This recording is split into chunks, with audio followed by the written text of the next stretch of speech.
호세아 9장 10절에서부터 17절까지입니다.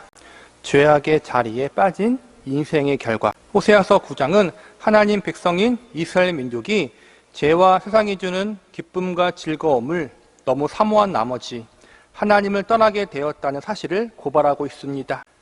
하나님이 참된 행복의 근원이심에도 불구하고 죄가 주는 달콤함이 자신들에게 참된 기쁨과 즐거움이라는 착각에 빠지게 됩니다. 이스라엘 백성들은 하나님 안에서 참된 기쁨과 즐거움을 찾지 않고 죄와 세상이 주는 거짓된 행복을 사모했습니다.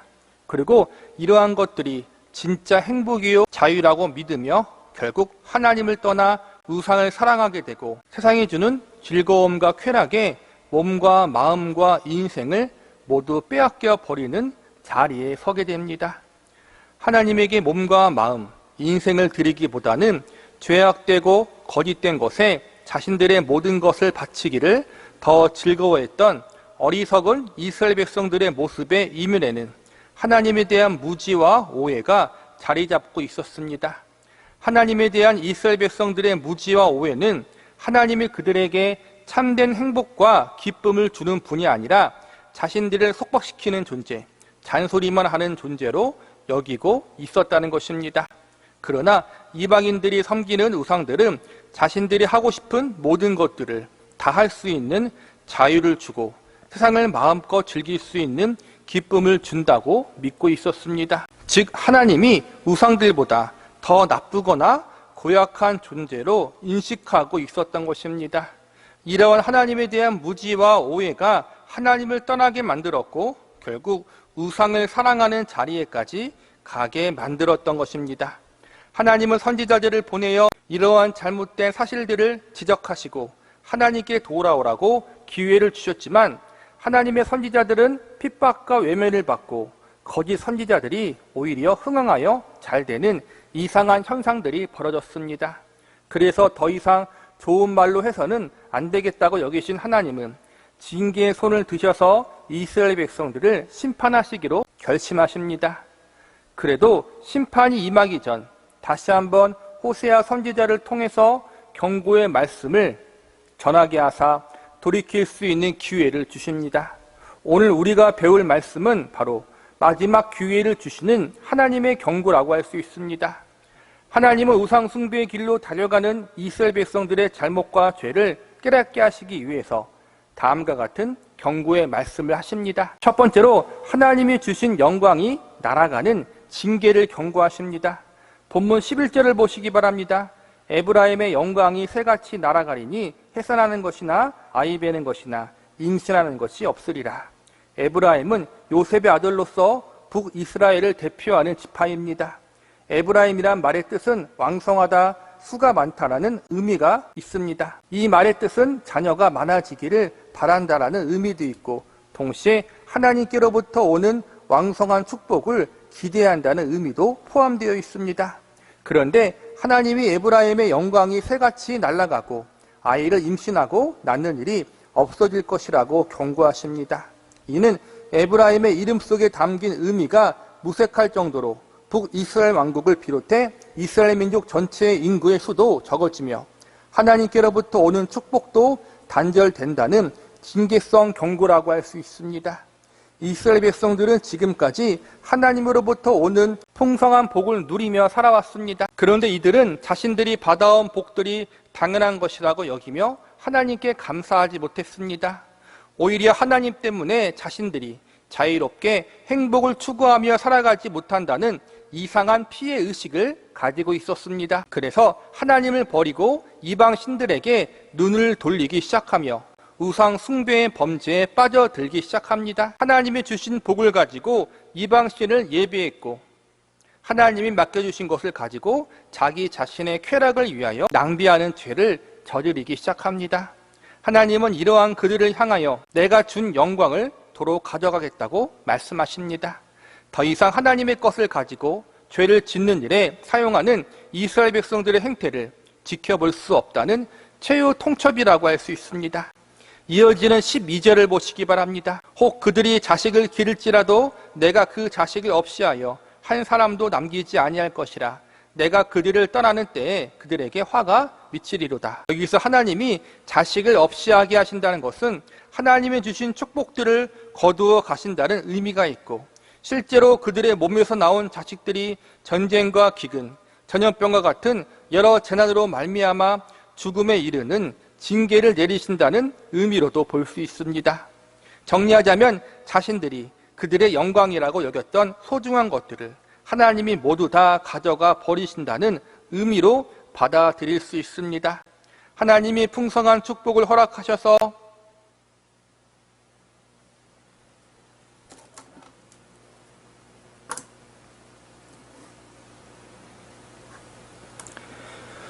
에브라임이란 이름을 주셨고, 하나님이 은혜를 내리사 열방 중에 유일하게 하나님의 백성이라는 이름을 이스라엘 민족에게 주셨음에도 불구하고 이들은 하나님을 거절하고 죄악의 길로 달려가 버렸습니다. 그리고 그 결과 하나님이 주신 영광이 떠나가 버렸습니다. 우리도 조심해야 합니다. 우리에게 주어진 당연한 축복들이 얼마나 귀한 것인지를 깨닫게 하시는 하나님의 징계의 손길이 우리에게 임하기 전에 먼저 돌이키고 회개하는 자리에 서 있기를 바랍니다. 하나님의 징계의 손길은 우리가 버틸 수 있는 수준의 징계가 아닙니다. 눈물 콧물 1000만 번 넘게 빼내게 하는 엄중한 징계입니다. 그러므로 그 징계를 당하기 전에 먼저 회개하고 돌이킬 수 있기를 바랍니다. 우리도 성도와 신자라는 이름이 있고 하나님의 백성과 자녀라는 칭호를 부여받은 존재들입니다. 이 이름과 호칭은 아무에게나 주어지는 것이 아니라 하나님이 예수님의 생명의 값을 주고 산 사람들만 부여받는 이름이요 호칭들입니다. 하나님의 백성과 자녀, 성도와 신자라는 신분 자체가 우리에게는 너무나도 영광스럽고 소중한 것들입니다. 하나님이 우리에게 주신 이 영광스러운 이름과 호칭, 신분을 세상의 헛된 것들과 바꾸지 마시기 바랍니다. 하나님이 주신 영원한 영광을 썩어져 없어질 세상의 기쁨과 즐거움 때문에 외면하거나 버리는 잘못된 선택을 하지 마시기 바랍니다. 두 번째는 하나님이 허락하신 집에서 쫓아낸다는 경고를 내리십니다. 본문 15절을 보시기 바랍니다. 그들의 모든 악이 길갈에 있으므로 내가 거기에서 그들을 미워하였노라. 그들의 행위가 악함으로 내 집에서 그들을 쫓아내고 다시는 사랑하지 아니하리라. 그들의 지도자들은 다 반역한 자니라. 그 당시 길갈은 북이스라엘의 우상 숭배의 중심지였습니다. 하나님의 은혜의 선물로 허락하신 가나안 땅 안에서 하나님을 예배하는 것이 아니라 우상을 예배하는 일들이 벌어지고 있었고, 하나님은 그러한 행동을 미워하시고 그러한 자들의 행동이 악하며 반역자와 같다고 지적하고 계십니다. 15절에 보면 하나님이 그들을 쫓아내고 다시는 사랑하지 않는다고 말씀하십니다. 이 말을 바꾸어서 보면 하나님이 이스라엘 민족을 처음부터 사랑하고 계셨다는 말씀으로 해석할 수 있습니다. 하나님이 그들을 사랑하셨는데, 그래서 복을 주시고 은혜를 주시고 하나님의 마음을 주셨는데 돌아온 것은 그들의 거절이고 배신이었습니다. 결국 하나님은 배은망덕한 그들의 행동에 화가 나시고 분노하십니다. 결국 하나님은 이스라엘 백성들을 하나님의 집에서 쫓아내신다고 경고하십니다. 하나님의 집에서 쫓아내신다는 것은 약속의 땅 가나안 땅에서 내보내신다는 것입니다. 즉 집과 땅을 모두 잃어버리고 나그네된 인생, 이방 나라의 포로가 되는 고통의 삶을 살게 하신다는 것입니다. 그런데 이 일이 죄를 짓는 일의 중심이었던 그 당시 사람들만 징계받고 고통당하는 것으로 끝나지 않고 그들의 자식과 후손들이 죄로 말미암아 징계받는 것을 목격하게 하신다고 경고하십니다. 본문 13절을 보시기 바랍니다. 내가 보건대 에브라임은 아름다운 곳에 심긴 두루와 같으나 그 자식들을 살인하는 자에게로 끌어내리로다. 하나님이 이스라엘 민족을 사랑하고 아름답고 존귀한 존재로 여겨주셨습니다. 그런데 이스라엘 민족은 하나님이 아니라 우상을 사랑하며 범죄했고 자신들만 범죄한 것으로 끝나지 않고 자녀들까지도 하나님을 떠나게 만드는 큰 죄를 저지르고 말았습니다. 자기 혼자만 죄 짓는 것으로 끝나지 않고 후손들까지 죄악의 자리로 가도록 만드는 죄, 이것이 하나님 보실 때에는 살인하는 것과 같다고 엄중하게 경고하십니다. 우리들은 이러한 하나님의 엄중한 경고를 잘 새겨 들어야 합니다. 우리의 죄는 우리 혼자만의 죄로 끝나지 않습니다. 우리의 잘못된 행동들과 우리의 죄악된 모습들을 우리의 자녀들과 후손들이 지켜보고 있습니다. 인간이란 존재들은 부모가 잘한 것을 잘 본받고 따르기보다는 부모가 잘못한 것들을 본받고 따라하는 경향이 아주 큽니다. 그래서 부모의 잘못된 행동과 죄악된 모습들을 자녀와 후손들이 따라할 가능성이 아주 많습니다. 실제로 이스라엘 백성들은 그들이 하나님 앞에 저지른 온갖 악행과 죄악들에 대해서 자신들만의 비행으로 끝나지 않고 그들의 자녀와 후손들도 그대로 따라하게 되는 비극을 경험합니다. 도둑질하는 부모가 비록 잘못하고 있지만 최소한 자녀들에게만은 도둑질하는 것을 가르치지 말아야 하는 것이 정상입니다. 나는 이러고 살지만 너는 그러면 안 된다. 이것이 제정신이 박힌 부모의 마음인 것입니다. 그러나 이스라엘 백성들에게는 이러한 마음이 없었습니다. 하나님을 떠나 우상을 섬기며 도덕적, 윤리적, 성적으로 타락한 삶을 살면서 그들 자녀들에게도 전혀 부끄러워하지 않았고 이러한 그들의 모습을 보면서 자란 자녀와 후손들 역시 동일한 범죄에 빠져 살게 됩니다. 부모와 어른들이 멸망의 길, 저주의 길로 가는 것을 자녀와 후손들이 똑같이 따라하고 있는데 어른들은 그것을 말리지 않았습니다. 하나님은 이러한 악습에 대해서 살인하는 것과 같다고 말씀하십니다. 그리고 실제로 하나님은 부모 세대뿐만 아니라 그들의 자녀들과 후손들도 가나안 땅에서 쫓겨나 아수르와 바벨론의 포로로 잡혀가 고통당하는 비극을 경험하게 하십니다. 우리는 이스라엘 백성들의 모습을 보면서 우리의 잘못, 우리의 범죄가 우리만의 문제가 아니라 우리의 자녀와 후손들에게도 좋지 못한 영향을 줄 수 있다는 사실에 경각심을 가져야 합니다. 우리의 인생은 우리만의 인생이 아닙니다. 나와 내 가족, 내 자녀와 후손들에게도 큰 영향을 미친다는 사실을 반드시 알고 있어야 합니다. 그러므로 우리는 하나님 앞에 책임 있는 자세로 인생을 바르게 살려고 노력하고 힘쓰는 성도들이 되어야 합니다. 세 번째는 하나님이 그들을 버리신다는 경고를 내리십니다. 본문 17절을 보시기 바랍니다. 그들이 듣지 아니하므로 내 하나님이 그들을 버리시리니 그들이 여러 나라 가운데 떠도는 자가 되리라. 여기서 하나님이 버리신다는 의미는 정말로 이스라엘 백성들을 버리신다는 의미가 아니라 버림받아 마땅한 정도로 큰 범죄를 저질렀다라는 의미로 받아들일 수 있습니다. 하나님 말씀을 전혀 듣지 않고 우상 숭배의 길로 달려가는 이스라엘 백성들의 모습이 정말로 한이없는 하나님의 크신 은혜와 사랑을 세계 그 어떠한 열방보다도 더 크고 많이 경험한 그들이 하나님을 배신한 것은 하나님께 버림받아도 할 말이 없을 정도로 큰 잘못입니다. 그러나 하나님은 영원히 변치 않는 신실한 분이시기 때문에 한번 택하신 백성, 그분이 사랑하시기로 작정하신 사람들, 그들을 결코 버리지 않으십니다. 이것은 성경 66권에서 일관되게 가르치는 진리입니다. 그래서 우리는 성경을 한 단어, 한 구절만 보고 그것이 전부라고 이야기하면 안 됩니다. 17절의 말씀을 바르게 이해하기 위해서는 이전의 말씀, 16절의 말씀을 잘 살펴봐야 합니다. 16절 말씀을 보시기 바랍니다. 에브라임은 매를 맞아 그 뿌리가 말라 열매를 맺지 못하나니 비록 아이를 낳을지라도 내가 그 사랑하는 태의 열매를 죽이리라. 여기서 중요한 구절이 매를 맞아입니다. 하나님이 북이스라엘 왕국을 비롯해 온 이스라엘 민족을 매로 때리신다는 것입니다. 매를 때린다는 것은 징계와 심판을 의미하지만 동시에 하나님이 포기하지 않았다라는 의미로도 받아들일 수 있습니다. 하나님이 매를 때리신다는 것은 이스라엘 민족을 자녀로 생각하고 있고 매를 때림으로 잘못한 부분을 고치고 돌이키게 하려는 의도가 있는 것으로 받아들여야 합니다. 오늘 본문의 가장 큰 특징은 이스라엘 민족의 아이들, 자녀들에 대한 저주에 가까운 말씀이 자주 나오고 있다는 것입니다. 이러한 경고의 메시지는 위에서 언급했듯이 지금 우리들의 죄와 잘못이 우리들만의 문제와 고통으로 끝나지 않고 자녀와 후손들에게 악한 영향을 미칠 수 있기에 경각심을 가져야 한다는 의미로 볼 수 있습니다. 그리고 이와 동시에 지금 이스라엘 백성들이 빠져있는 우상 숭배의 실체를 고발하는 내용으로 볼 수 있습니다. 이스라엘 백성들이 우상 숭배에 빠져 있었던 대부분의 이방신들을 보면 자식을 많이 낳게 해주는 다산의 신들이 많았습니다.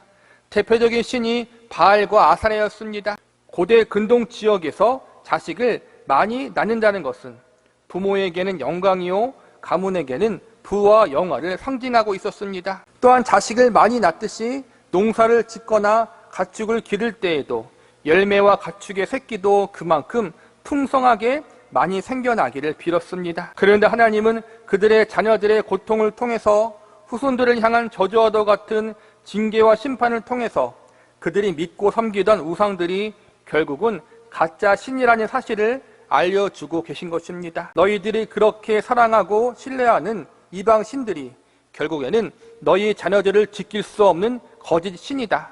아무것도 할 수 없는 가짜다. 이것을 알려주고 싶으셨던 것입니다. 결국 하나님만이 참된 신이시며 그들과 그들의 자녀들을 지켜주시고 보호해 주실 수 있는, 그들에게 참된 구원과 회복을 가져다 줄 수 있는 분은 하나님 한 분밖에 없음을 알려주는 것입니다. 그들과 그들의 자녀들의 인생과 운명을 주관하시는 분은 하나님이시다. 바알과 아세라가 아니다. 이 사실을 잊지 말라는 것입니다. 우리도 이 사실을 절대로 잊지 말아야 합니다. 이스라엘 백성들은 자유와 자신의 행복을 위해서 이방신을 택했지만 그들의 선택은 잘못된 선택이었습니다. 그들과 그들의 자녀들을 멸망의 길로 가게 만드는 그러한 악한 선택이었습니다. 우리도 조심해야 합니다. 오늘날 믿는 성도들은 눈에 보이는 우상이나 거짓된 신을 섬기지는 않을 것입니다. 그러나 계속해서 배웠듯이 우상이란 하나님을 사랑하는데 방해가 되는 것, 하나님을 바라보는데 장애물이 되는 것이 우상의 본질이라고 할 수 있습니다. 한 발 더 나아가 하나님은 우리의 마음 중심, 삶의 중심에 있지만 우리의 좌편과 우편에 다른 것들이 있어 중심을 이리저리 흔들어 대는 것, 하나님이 중심에 자리 잡지 못하도록 방해하는 것 역시 믿는 자의 우상이라고 할 수 있습니다. 우리들의 인생과 운명은 하나님만이 유일한 주관자요 책임자라는 사실을 우리는 기억해야 합니다. 세상의 다른 것이 우리 인생을 책임져 줄 것 같고 우리들의 인생을 더 행복하게 해줄 것 같지만 그것은 사실이 아닙니다. 돈이 있으면, 힘이 있으면, 권력과 명예가 더 있으면, 성공을 더 했으면 내 인생이 더 행복했을 것이라고 믿게 만드는 것이 바로 우상이 되는 것입니다. 속지 마시기 바랍니다. 물론 이러한 것들이 필요 없다는 것이 아닙니다. 이 모든 것이 우리에게 있어야 할 줄을 우리의 아버지이신 하나님이 다 알고 계십니다. 그러므로 먼저 하나님을 구하고 하나님을 의지하고 하나님을 더 사랑하시기 바랍니다. 하나님 안에 그리고 예수님 안에 세상의 모든 존귀한 보화들이 다 있다는 사실을 절대로 잊지 마시기 바랍니다. 말씀을 정리하겠습니다. 본문 10절을 보시기 바랍니다. 옛적에 내가 이스라엘을 만나기를 광야에서 포도를 만남같이 하였으며 너희 조상들을 보기를 무화과 나무에서 처음 맺힌 첫 열매를 봄같이 하였거늘 그들이 바알 부올에 가서 부끄러운 우상에게 몸을 들이므로 저희가 사랑하는 우상같이 가증하여졌도다. 이 말씀은 하나님께서 이스라엘을 부르실 때 얼마나 기쁘고 즐거운 마음으로 부르셨는지를 잘 나타내고 있는 말씀입니다. 메마른 광야를 지나다가 잘 익은 포도를 만나면 얼마나 반갑겠습니까? 목마를 때 달콤한 포도를 만나면 얼마나 기쁘겠습니까? 하나님께서 이스라엘을 부르실 때 그렇게도 기뻐하셨다는 사실입니다. 또 무화과 나무의 첫 열매는 다른 열매의 수확물을 기다리는 이정표가 됩니다. 즉, 첫 무화과 나무의 열매를 수확하게 되면 이제부터 본격적으로 다른 열매의 추수와 수확을 기대할 수 있는 것입니다. 무화과 나무의 첫 열매가 익은 것을 보면 농부는 다른 열매의 수확을 기대하는 소망을 가지게 됩니다. 이처럼 하나님은 이스라엘을 애굽에서 불러내시고 하나님의 백성으로 삼으실 때 메마른 광야의 포도나무를 만나듯이 기뻐하셨고 무화과 나무의 첫 열매처럼 기대를 갖고 소망을 품으셨다는 것입니다. 그런데 이러한 이스라엘 백성들이 하나님의 기대와 전혀 다른 길을 걸어가게 됩니다. 하나님을 영화롭게 하고 그분을 기뻐하는 인생을 살지 않고 하나님의 은혜와 사랑을 바른 자답게 살지 않고 오히려 죄악을 기뻐하며 즐거워하는 인생을 살아갑니다. 하나님의 큰 은혜와 사랑을 받고 경험했음에도 불구하고 이스라엘 민족은 이러한 하나님의 사랑과 기대를 배신하고 말았습니다. 이스라엘 민족의 가장 큰 죄이자 궁극적인 죄는 하나님의 사랑과 은혜를 경험하고도 마치 그러한 것을 전혀 경험해 본 적 없는 것처럼 하나님을 거절하고 떠나버렸음에 있습니다. 이러한 모습이 하나님이 보실 때에는 가증스럽다고 말씀하십니다. 여러 번 회개할 기회를 주시고 오랜 시간 돌이키기를 기다려 보셨지만 소용이 없습니다. 그래서 하나님은 최후 통첩을 내리시기로 결심합니다. 본문 16절을 다시 보시기 바랍니다. 에브라임은 매를 맞아 그 뿌리가 말라 열매를 맺지 못하나니 비록 아이를 낳을지라도 내가 그 사랑하는 태의 열매를 죽이리라. 더 이상 말로에서는 돌아오지 않을 것 같으니까 가만히 놔두면 더욱 큰 죄악으로 빠져서 하나님으로부터 너무 멀리 떠나버릴 것 같으니까 이제 그들 인생에 모든 것을 빼앗아가는 형벌을 주시는 것입니다. 뿌리가 말라 열매를 맺지 못한다는 것은 하나님이 주신 복을 모두 가져가 버리신다는 것이고, 동시에 더 이상 죄를 짓지 못하도록 죄악의 뿌리부터 말라 없애버리시겠다는 말씀으로 볼 수 있습니다. 이런 가운데 참으로 다행인 것은 하나님께서 이들을 영원히 버릴 것이며 너희를 영원히 사랑하지 않겠다, 이렇게 말씀하지 않으셨다는 것입니다. 본문 15절을 다시 보시기 바랍니다. 그들의 모든 악이 길갈에 있으므로 내가 거기에서 그들을 미워하였노라. 그들의 행위가 악함으로 내 집에서 그들을 쫓아내고 다시는 사랑하지 아니하리라. 그들의 지도자들은 다 반역한 자니라. 여기서 보면 하나님이 그들을 쫓아내고 다시는 사랑하지 아니하신다고 말씀하고 있습니다. 이번에는 17절을 보시기 바랍니다. 그들이 듣지 아니하므로 내 하나님이 그들을 버리시리니 그들이 여러 나라 가운데 떠도는 자가 되리라. 여기서는 그들을 버리신다고 말씀하십니다. 사랑하지 않겠다, 버리시겠다. 겉에 보이는 문자로만 보면 하나님이 정말로 사랑하지 않고 버리시기로 작정하신 것으로 보여집니다.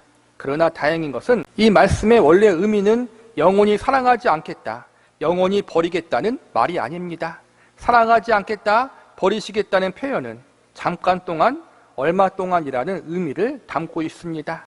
마치 자식을 타이르듯 혼내고 벌을 줘도 여전히 말을 안 들으면 잠깐 고생해보라고 그냥 놔두는 것처럼 말입니다. 잠깐 포기하는 것 같지만 이 포기는 자식의 입장에서 자기 자신이 얼마나 잘못된 길로 가고 있는지 깨닫도록 해주는 연단의 시간입니다. 탕자가 아버지를 떠나 잠깐은 좋았지만 나중에는 어려움을 당하고 자신의 잘못을 깨달았던 것처럼 잠깐 고통을 당하고 어려움을 당하면서 자신의 잘못을 깨닫도록 연단의 시간을 주시는 것과 같은 것입니다. 그래서 그들을 잠시 버려두기로 작정하십니다. 그러나 영원히 버리는 것은 아닙니다. 이것이 우리에게 희망이 됩니다. 자식들이 부모 마음을 몰라주고 막무가내로 속을 썩일 때면 내가 너를 호적에서 파버리겠다라고 소리치지만 소리쳐놓고도 돌아서는 즉시 자식이 뉘우치고 다시 돌아오기를 기다리는 부모의 안타까운 마음이 하나님의 마음과 같은 것입니다. 이것이 호세아서 밑바탕에 흐르고 있는 하나님의 사랑이고 핵심 메시지입니다. 하나님께서 왜 그들에게 계속해서 경계의 말씀을 주시며 책망의 말씀을 주십니까? 하나님께서 그들을 사랑하기 때문입니다. 그들을 멸망시키는 것이 하나님의 뜻이라면 이런 말씀을 하실 필요가 없습니다. 아무 말씀하지 않고 그냥 심판하시면 되기 때문입니다. 하나님 백성들을 향한 책망은 언제나 회개하고 하나님 앞으로 돌아오게 하는 사랑의 책망임을 우리는 기억하고 있어야 합니다. 마지막으로 시브리서 12장 말씀을 제가 읽어드리고 설교를 마치도록 하겠습니다. 주께서 그 사랑하시는 자를 징계하시고 그가 받아들이시는 아들마다 채찍질하심이라 하였으니 너희가 참음은 징계를 받기 위함이라. 하나님이 아들과 같이 너희를 대우하시나니 어찌 아버지가 징계하지 않은 아들이 있으리요? 징계는 다 받는 것이거늘 너희에게 없으면 사생자요 친아들이 아니니라. 무릇 징계가 당시에는 즐거워 보이지 않고 슬퍼 보이나 후에 그로 말미암아 연단받은 자들은 의와 평강의 열매를 맺느니라. 하나님의 경고, 하나님의 징계는 결국 우리가 회개하고 하나님 앞에 바로 설 수 있게 하기 위한 사랑의 매입니다. 사랑의 매가 있다는 것은 우리가 하나님의 자녀라는 증거입니다. 그러므로 그 징계가 당하는 그 순간에는 즐거워 보이지 않고 아프고 고통스럽지만 결국 우리 안에 하나님이 원하시는 의와 평강의 열매를 맺게 만들 것입니다. 우리의 연약한 믿음과 하나님을 향한 신뢰를 굳건히 만들고 우리의 어그러진 인생길을 곧고 올바른 믿음의 길로 갈 수 있도록 이끌어 주실 것입니다. 하나님을 떠나 죄악의 자리에 빠진 인생의 결과는 참으로 고통스럽습니다. 우리는 이러한 자리에 서면 안 됩니다. 그러나 우리의 연약함 때문에, 우리의 죄악의 본능 때문에 그러한 자리에 갔다가 혼이 났거든 어서 회개하고 돌이키시기 바랍니다. 하나님의 사랑의 매가 있다는 것은 우리가 하나님의 자녀라는 증거입니다. 우리의 죄악보다 크신 하나님의 사랑을 의지하면서 이제는 세상이 주는 일시적인 행복을 거절하고 죄가 주는 거짓된 평안을 멀리하시기 바랍니다. 그리고 이제부터 참된 행복의 근원이자 우리의 사랑이자 모든 것이 되시는 하나님께로 날마다 더 가까이 나아갈 수 있는 저와 여러분이 되시기를 간절히 바랍니다.